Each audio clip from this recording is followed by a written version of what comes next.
In this video, we're going to focus in on learning how to name acids and bases. So bases are things you've seen before, and you'll recognize them. They tend to be your common polyatomic ions, like acetate. Remember CH3COO-, acetate? Well, acetate is one of the really common weak bases. We also have nitrate. We have nitrite.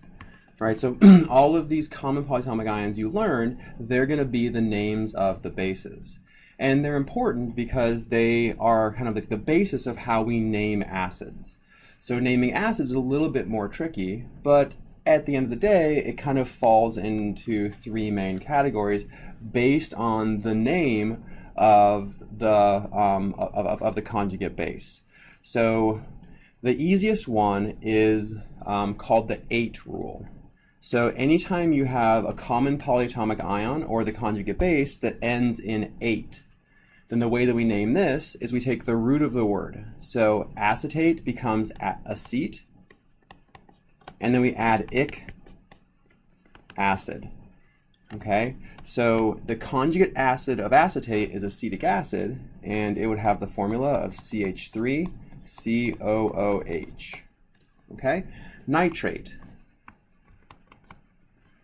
Nitrate also ends in 8, so we use the 8 rule where we take the root of the word, so nitra,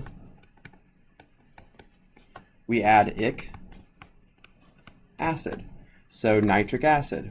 And nitric acid would have the formula HNO3.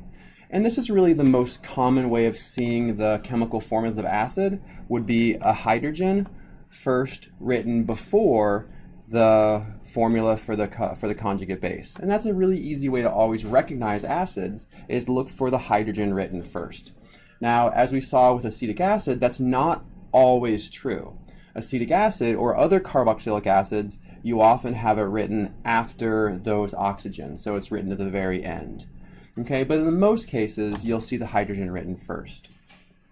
All right, so over here, we have nitrite. And with nitrite, it doesn't end in 8, so we can't use the 8 rule. Instead, we use the ite rule.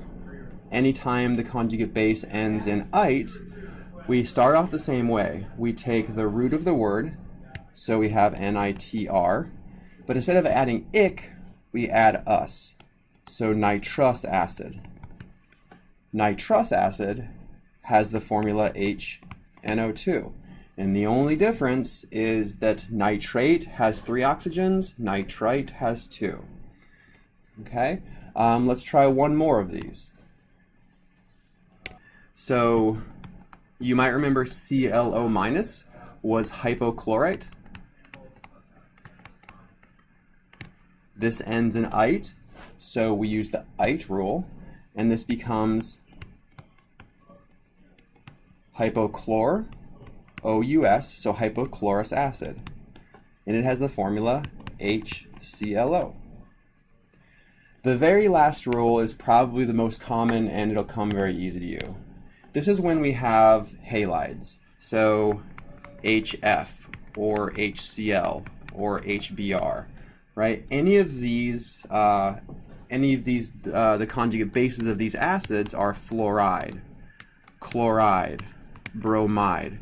So we call this the ide rule, okay? And whenever you have these halogens, or the ides, we name it really similar to the 8s, except the difference is we call it hydro. We put the word hydro first. So hydrofluoric acid, hydrochloric acid, hydrobromic acid. So that's it. This is naming acids and bases. The bases are common polyatomic ions almost always, and your acids are named based on the name of the base. Anything that ends in 8 is ic acid, so acetic acid or nitric acid. Anything that ends in ite is us acid, so nitrous acid or hypochlorous acid. And anytime you have one of your halides, it's hydrofluoric, hydrochloric, or hydrobromic acid. You can also have hydroiodic acid.